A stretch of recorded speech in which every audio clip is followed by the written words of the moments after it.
सम्पूर्ण उपस्थित महानुभावहरूमा म मुकुन्दराज पन्त जीएमपी तिमिल सेना प्रतिष्ठानको संस्थापक सदस्यको तर्फबाट हार्दिक स्वागत अभिवादन टक्र्याउँदै जीएमपी तिमिल सेना प्रतिष्ठानले गरेका धेरै क्रियाकलापहरूमध्ये केही यहाँ हजुरहरू समक्ष प्रस्तुत गर्ने अनुमति चाहन्छु। गहन उद्देश्यहरूका साथ मुनाफारहित जनहितकारी सामाजिक संस्थाको रूपमा विक्रम सम्वत 2065 सालमा यस संस्थाको स्थापना भएको थियो। यस संस्थाले लिएका उद्देश्यहरूलाई संक्षेपमा यहाँ प्रस्तुत गर्ने अनुमति चाहन्छु।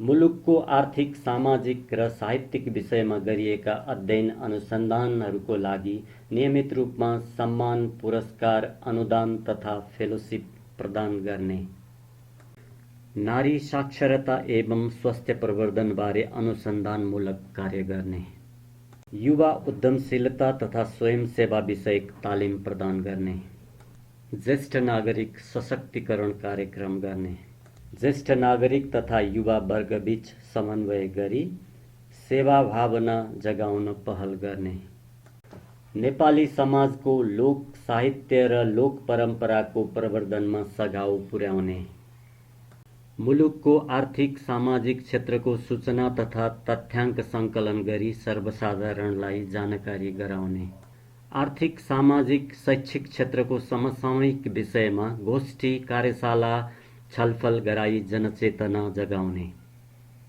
आर्थिक, सामाजिक, शैक्षिक तथा साहित्यिक क्षेत्रको प्रवर्धनमा लागेका निकायहरूको आग्रहमा व्यवस्थापकीय सहयोग प्रदान गर्ने, गरिब, जेहनदार, अपाङ्ग, असहाय छात्राको लागि छात्रवृत्ति प्रदान गर्ने, यस्तै विविध महत्त्वपूर्ण उद्देश्यहरूका साथ यस संस्थाको जन्म भएको थियो। यिनै गहन उद्देश्यहरू प्राप्तिका लागि यस संस्थाले हालसम्म गरेका क्रियाकलापहरूमध्ये केही यहाँ प्रस्तुत गर्ने अनुमति चाहन्छु। जीएमपी तिमिल सेना प्रतिष्ठानले प्रत्येक वर्ष आयोजना गर्ने साधारण सभाको अवसरमा विभिन्न साहित्यिक स्रष्टा एवं विशिष्ट व्यक्तित्वहरूलाई हार्दिक सम्मान गर्दै आइरहेको छ। सरकारले प्रत्येक वर्ष प्रकाशन गर्ने राष्ट्रिय बजेट बारे बृहत जानकारी तथा सचेतना प्रदान गर्नका लागि यस संस्थाले बौद्धिक वर्गको उपस्थितिमा अन्तर्क्रियाका कार्यक्रमहरू सञ्चालन गर्ने गरेको छ। 2072 सालको महाभूकम्पले निसासिएको बाल मनस्थितिलाई केही ऊर्जा मिलोस् भनी पर्वतको फलेवास स्थित विभिन्न विद्यालयका विद्यार्थी बालबालिकाहरूलाई स्टेसनरी तथा खेलकुदका विभिन्न सामग्रीहरू प्रदान गरिएको थियो।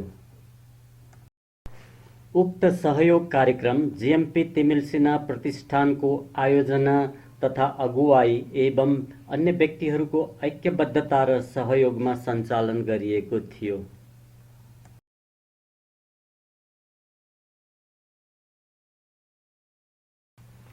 यसै क्रममा वृद्ध वृद्धा तथा एकल महिला एवं शारीरिक अपाङ्गता भएकाहरूलाई कम्बल तथा आर्थिक सहायता प्रदान गरिएको थियो।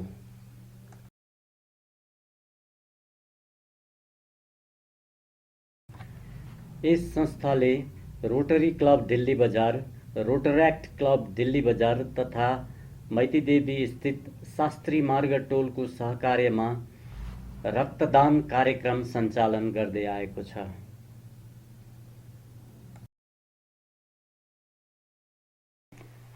यस संस्थाले अङ्गीकार गरेको शैक्षिक गुणस्तर सुधारको उद्देश्य प्राप्ति गर्ने ध्येयले पर्वत जिल्ला फलेवासको देवीस्थान स्थित एक विद्यालयमा कालीभक्त कृष्ण पन्त प्रतिष्ठानको सहकार्यमा इन्फर्मेसन टेक्नोलोजी सुधार गर्नका लागि केही कम्प्युटर, केही ल्यापटपका साथै खेलकुद सामग्रीहरू समेत प्रदान गरिएको थियो।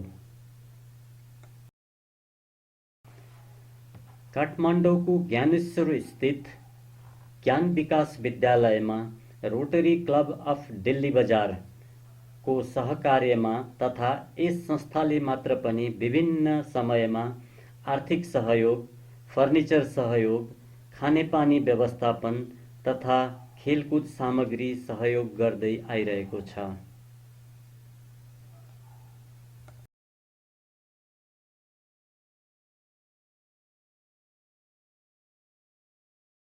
काठमाडौँ उपत्यकाका विभिन्न विद्यालयका युवा तथा ऊर्जाशील विद्यार्थीहरूलाई एकै ठाउँमा समावेश गरी विभिन्न विज्ञहरूको सहयोगमा 10 दिने उद्यमशीलता तथा स्वयंसेवा सम्बन्धी तालिम, कार्यशाला तथा व्यवहारिक ज्ञान समेत दिने कार्यक्रमको आयोजना गरिएको थियो।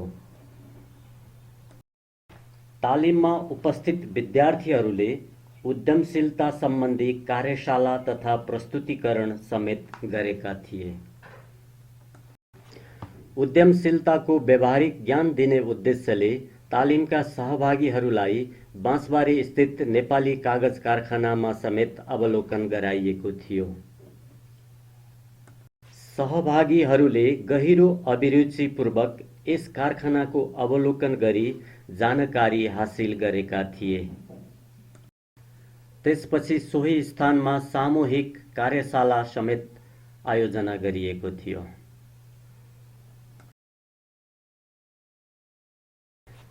कार्यक्रमको अन्तमा तालिमका सम्पूर्ण सहभागीहरूलाई प्रमाणपत्र प्रदान गरिएको थियो। उक्त कार्यक्रम जीएमपी तिमिल सेना प्रतिष्ठानले रोटरी क्लब दिल्ली बजारको सहकार्यमा सञ्चालन गरेको थियो। उद्यमशीलता तथा स्वयंसेवा बारे तालिमका केही भिडियो क्लिपहरू यहाँ प्रस्तुत गरिन्छ। यो यङ 11-12 कक्षा पढिरहनु भएको 11 को जाँतिर सकेको 12 जाँतिर बस्नु भएको त्यस्ता विद्यार्थीहरू पनि हुन्छ। एन्टरप्रेन्योरशिप र भलन्टरिजम, उद्यमशीलताका भलन्टरिजम भनेको स्वेच्छाले गर्ने काम। एन्टरप्रेन्योरशिप दुईटा यसो हेऱ्यो भने दुईटा जोड्ने कहाँबाट आयो? एउटा त व्यापार गरेर कमाउनेको थियो नि, अर्को थियो र सेवा। हामी सबैले बोलाउँथ्यौँ कि बेलुकालाई चाहिँ सर हामीले तपाईँले गर्नु भयो तपाईँहरूको कुरा मैले पनि थाहा पाउनुपर्छ। मेरो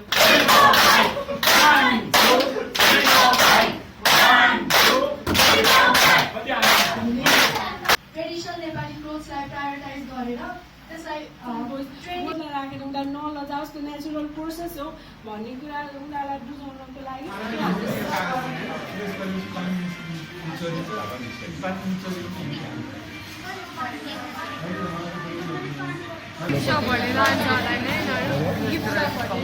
गिफ्ट शप पनि छ के तर गिफ्ट भन्नाले प्याकिङ भित्र अरू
मलाई नेपाली हैन भन्न कहाँ पाइन्छ, म त नेपालको माया गर्ने छोरी, मलाई मजाकै माया चाहिन्छ, म त नेपालको माया गर्ने छोरी, मलाई मजा। यस जीएमपी तिमिल सेना प्रतिष्ठानले प्रत्येक वर्ष माता तीर्थ स्थित वृद्धाश्रममा राशन तथा अन्य आवश्यक सामग्रीहरू प्रदान गर्दै आइरहेको छ। यसै सिलसिलामा उद्यमशीलता तथा स्वयंसेवा तालिमका सहभागीहरूलाई स्वयंसेवाको व्यावहारिक ज्ञान दिने उद्देश्यले उक्त वृद्धाश्रमको अवलोकन गराउनुको साथै आवश्यक सामग्री, राशन, फलफुल, तरकारी इत्यादि प्रदान गरिएको थियो। कार्यक्रमका सहभागी विद्यार्थीहरूले उत्सुकताका साथ अनुभव आदान प्रदान गर्नुको साथै वरिपरिको सरसफाइमा समेत सहभागी भएका थिए।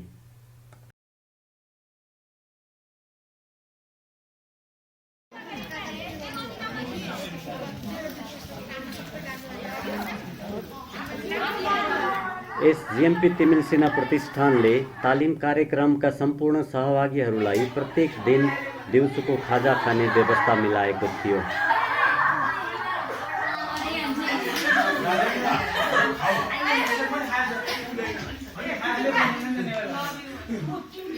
विभिन्न समयमा विद्यालय तथा कलेजका विद्यार्थीहरूका लागि निबन्ध प्रतियोगिता आयोजना गरी सहभागीहरूलाई प्रमाणपत्र प्रदान गरिएको थियो।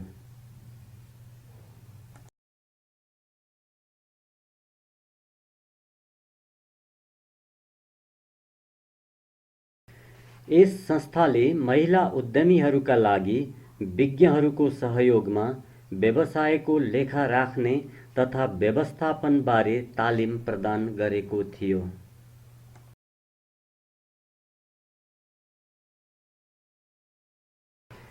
यस संस्थाले अन्य संस्थाको सहकार्यमा समेत विभिन्न समयमा विभिन्न विद्यालयका बीच अन्तर्विद्यालय अंग्रेजी भाषाको हिज्जे प्रतियोगिता सञ्चालन गरी प्रमाणपत्र तथा नगद पुरस्कार प्रदान गरेको थियो।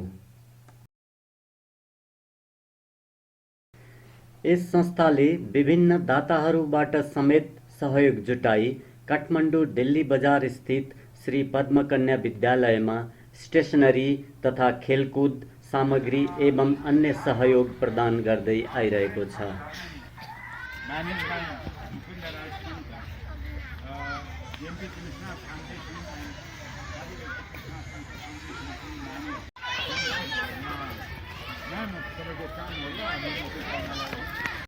यस संस्थाले अन्य शैक्षिक संस्थाहरूमा समेत विभिन्न संस्थाहरूको सहकार्यमा स्वयं सेवाबारे तालिम तथा कार्यशाला आयोजना गर्दै आइरहेको छ।